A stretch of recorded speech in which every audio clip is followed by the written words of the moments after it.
Hello folks, hope everyone is doing well. I wanted to come on and share a very quick video with you about dealing with a spike in real time. And the reason why I say real time is because I'm going through quite a big spike right now. So 4 days ago, I was editing a video for a YouTube video about the day that I opened for Joe Cocker.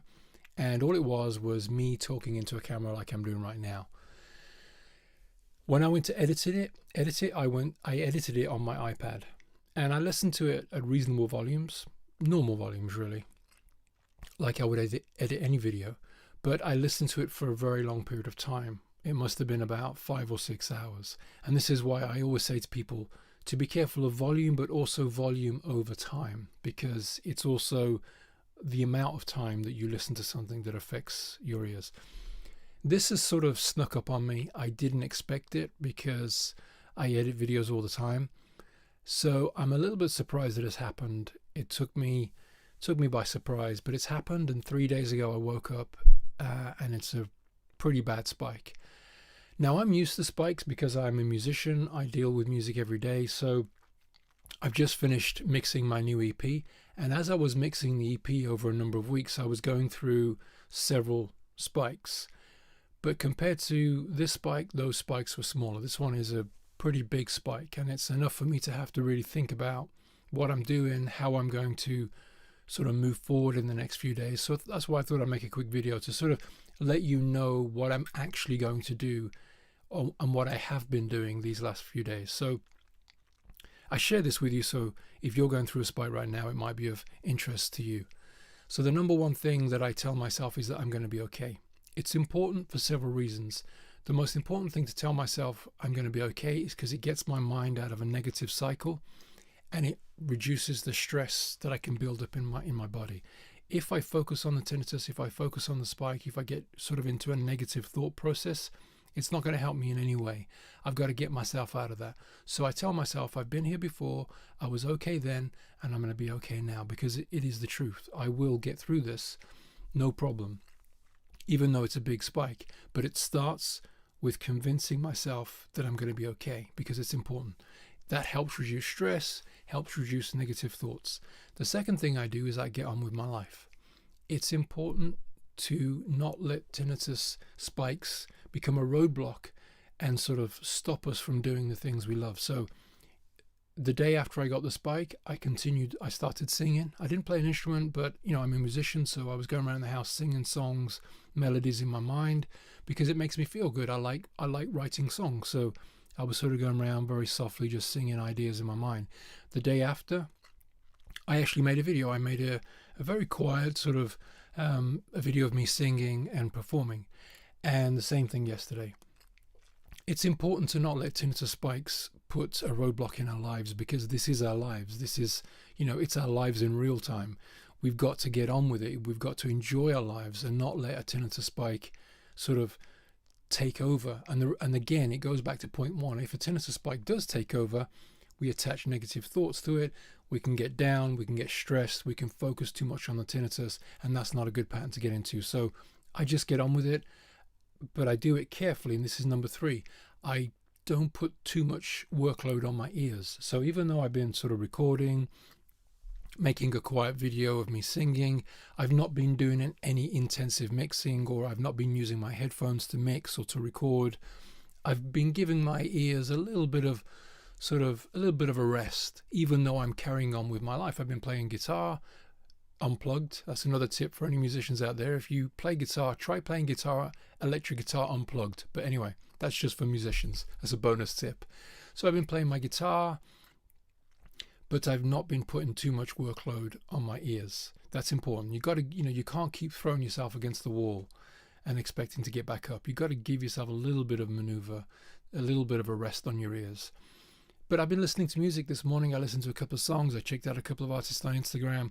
So, again, it's sort of all these points come together. Reduce the workload on your ears, but go on with your life. Carry on with your life. It's really, really important to get our heads in the right place, because a spike can really mess us up. So, carrying on with your life, relaxation, and that leads me to point number 4. I've been making sure to go for a walk. Walking is great, for me at least. it changes my acoustic surroundings. So my ears are focusing on many other things: sound of cars, sound of trees, sound of the wind. And my ears like it because it's focusing less on this silly noise in my head, and it's focusing more on things. It's almost like a treat for my ears to hear all these different sounds within reasonable levels. You know, I don't want to hear any lawnmowers right now, for example, but I'm going out, even though it's raining today, I'm going to go out for a walk. It gives my ears, it's almost like a massage for my ears to hear all the sounds around me in a pleasant environment. So, and also it helps create endorphins in my body because I'm getting exercise, I'm getting fresh air in my lungs.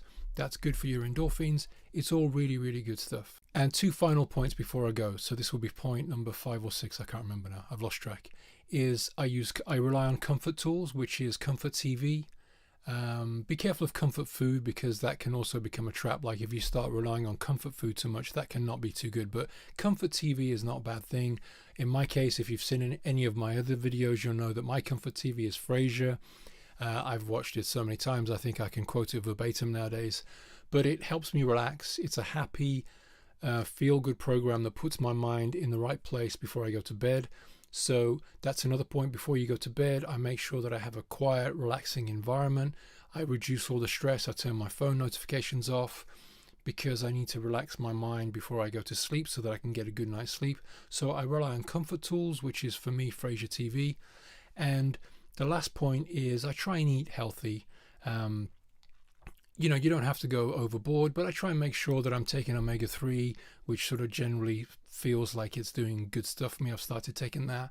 I feel that helps me. It also helps with my dry eyes. I've had 3 eye operations recently, so it helps with my dry eye. But it just generally makes me feel good about myself. I eat fruit. I eat good breakfasts. If you've seen my other daily routine video where I talk about breakfast, I still do that. That video came out 2 years ago or whatever. I still do it every day. Porridge with fruit and a little bit of yogurt. Did it this morning. I do it every day. It's sort of my routine. It makes me feel good because, like I say in all my videos, and I hope I'm not repeating myself, but I think it's an important point to repeat. We can't change the central thing right now. We can't change our tinnitus. There's nothing anybody says to you, there's nothing that can change your tinnitus right now like that, like magic. It's not going to happen. But what we can change is everything around. And the more we change and strengthen the things around it, the weaker and less important the tinnitus becomes. I really believe this. I do this every day. I'm going through a really big spike right now, and it's helping me get through it. I'm sort of strengthening the things around it. Comfort TV, making sure I go for exercise, walking, changing my acoustic surroundings of my ears, not focusing on it, distracting my mind by doing things I love, by getting on with my day-to-day life that I like doing, music. All those things, I strengthen those while I'm going through a spike, and they help me get through the spike. And one last thing that I want to say that I think is equally important, I should have perhaps started with this point. This is a really important point that I really hope you guys can internalize. One of the main reasons why I'm not as affected as I used to be with tinnitus spikes, because this is a big one. You know, I'm not going to lie to you. This is a tough spike that I'm going through right now, but I'll get through it. I got through all the other ones. But one of the reasons why it's easier for me to get through a spike these days is because I don't attach too much emotional importance to my tinnitus. This is really important. Let me say that again. I do not attach emotional importance to my tinnitus. What I mean by that is that this is my life. I've got to get on with it. I got to live it. I've got to live it as much as I possibly can. I got to do what I like doing, which in my case is music. My life is, doing my job to the best of my ability and being a good father. Those are the 2 things that my life really is.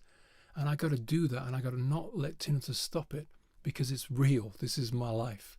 So I don't attach emotional importance to my tinnitus. So what does that mean? It means that even though my tinnitus is there and I'm going through a spike, I don't let my negative emotions get attached to it. I don't let any emotions get attached to it. It's just like the walls in my room. I just let them be there, and I don't stare at them. I don't love them. I don't kiss the wall. I just let them be there. That's a strange image. I might edit that out. I don't know. But I don't attach any emotion to the walls, just like I don't attach any emotion to my tinnitus. That's a really important point. So if it's loud, if it's quiet, I no longer care, because what's important and what I do care about is my life. This is my life, and doing things that I want to do, because that's real. So not attaching any emotional engagement with my tinnitus really, really helps me. So even though I'm going through a spike, I look at it logically, like I got to do this, I got to do that. I don't go, oh my God, yeah, of course I'm annoyed. I'm not going to lie to you. This spike snuck up on me and I'm a bit like, I'm so busy with everything right now, promoting my new EP and stuff like that. I don't, it's not particularly something I want to deal with. So I'm not going to say like, oh yeah, it's great. I'm not saying that. But beyond that, I won't attach any emotion to it. I just get on with it. I look at it logically. I got to go for walks, get on with my life, distract my brain away from the tinnitus so that it has less importance. This is the tinnitus. If I distract my brain with things I like doing, this area here, the tinnitus, has less importance and loses strength. So all these things are logical steps that I have to take, but I don't do them emotionally. That's the important, and that's really, really important, because it will help you. The less emotion you attach to this silly thing that we've got, the less importance it has and the less energy it has. So again, even though I'm going through a spike, and yes, I've been annoyed, and yes, I have complained a bit, I'm not perfect, but I'm not attaching emotion to it. And that really helps, because then I can look at it logically and not emotionally. And then I take the steps that I need to take. All right, I feel like I'm starting to repeat myself. I really hope this video has helped you. And if you're going through a spike right now, if you're watching this video because you're going through a spike, take it from someone that's had tinnitus for 20 years now. And I've been through so many spikes. I can't even remember the amount of spikes I've had. I always get through them, and I get through them fine. It's a little bit of turbulence, and then you come out the other end, but you're going to be fine. Try and find things that work for you. Try and find your comfort tools, your exercise that you like, your distractions that you like, and do them now. Do them while you're going through the spike, because they will help you get through the spike. But be assured, spikes come and go. Everyone with tinnitus has them. Everybody. And they're just short periods of time, and you will get better. So don't worry too much about the spike. You're going to be absolutely fine. Take it from someone that's been through many, many, many spikes. All right? Thanks for watching, and I'll see you on the next one.